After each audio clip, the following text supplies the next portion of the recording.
Good morning and welcome to the Quality Counts training. My name is Omar Montemayor and with me here is Ronnie Zamora.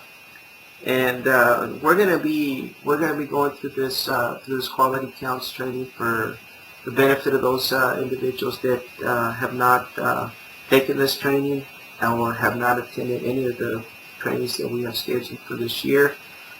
We have scheduled a couple of trainings throughout the county. We've already done one for the Stark County 4-H program late in April, and we will be visiting the schools here in Stark County to try to get as many people to go through this training as possible.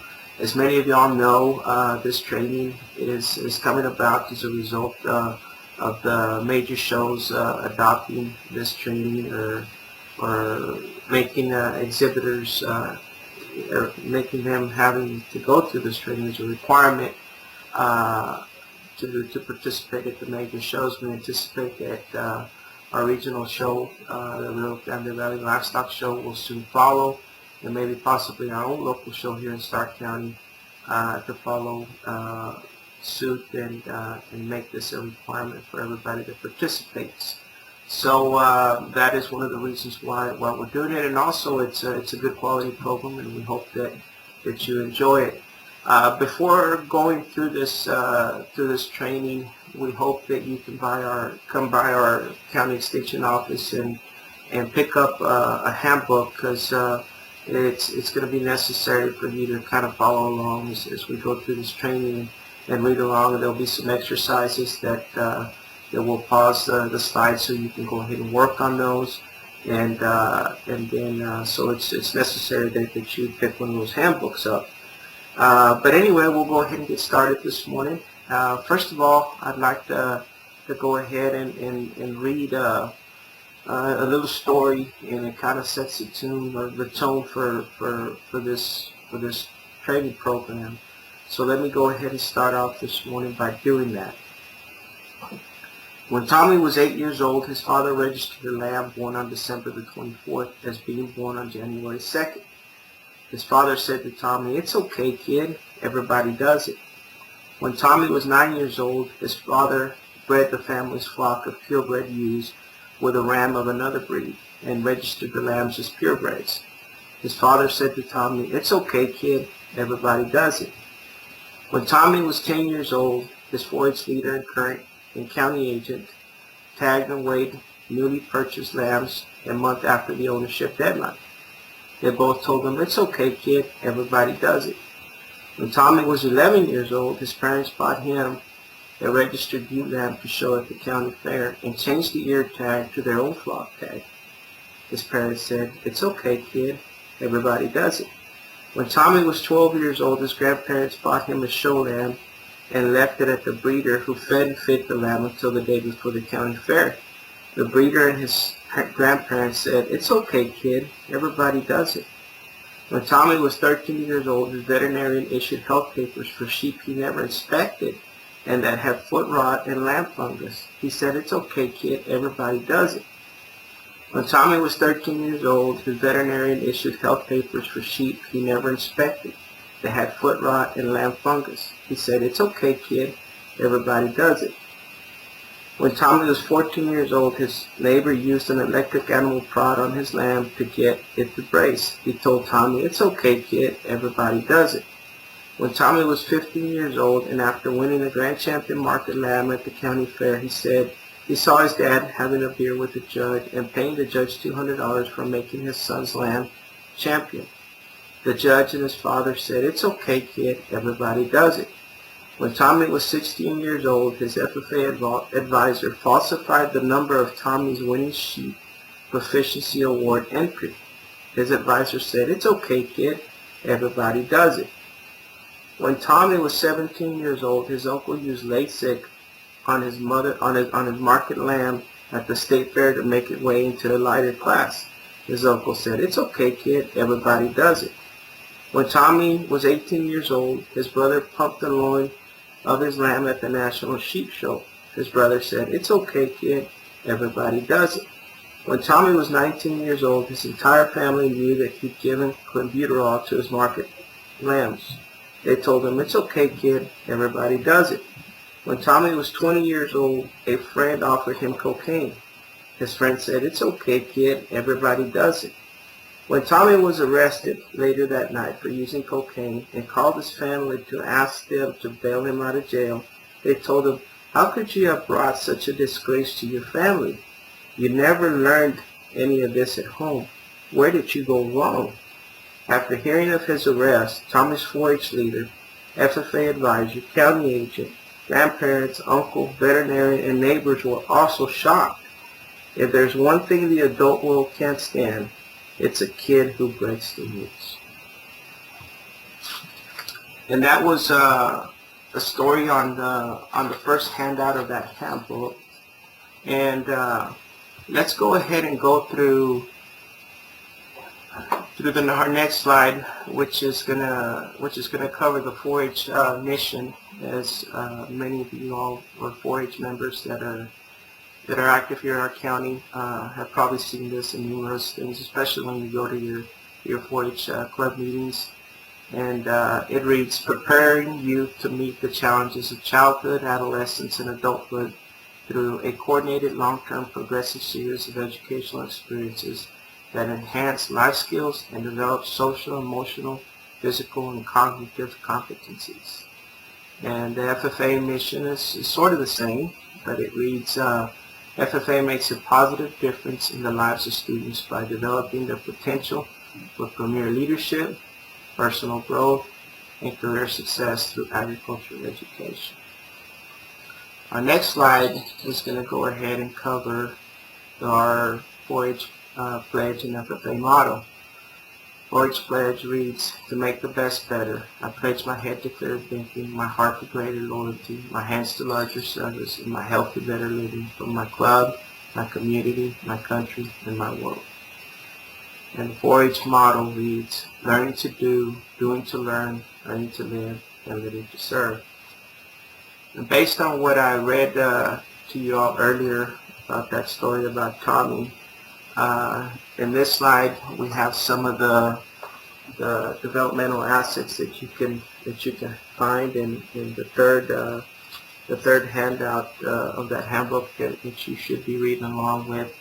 And here it's talking about the high-risk behaviors and also the positive attitudes and behaviors. And as you can see on the very far right-hand side of the first table there, if on the top it reads that if a person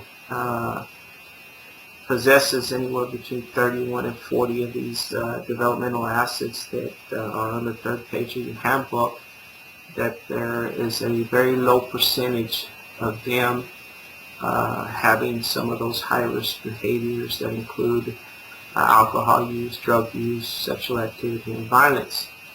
And on the table below that, also on the very far left are those people that possess those developmental assets. The more they possess, in this case it'd be 31 to 40, the more likely that they will have those positive attitudes and behaviors, such as succeeding in school, valuing diversity, maintaining good health, and delaying gratification. And that is really what the 4-H and FFA programs are about. They're about developing these developmental assets in young people. And at this point in time, I'll go ahead and turn it over to Ronnie, who is going to be talking about the six pillars of character education. Through the six pillars of character education, looking at the first one here, we have trustworthiness, which includes honesty, promise keeping, and loyalty. Some things to look at as far as with that in relationship: feeds and waters the animals daily, adheres to the possession deadlines, adheres to withdrawal time on drugs and dewormers, uses only approved drugs.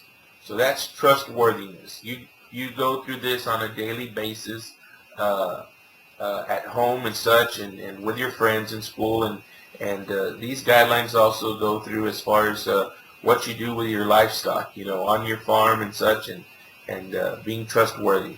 You need to be honest. Don't deceive, cheat, or steal.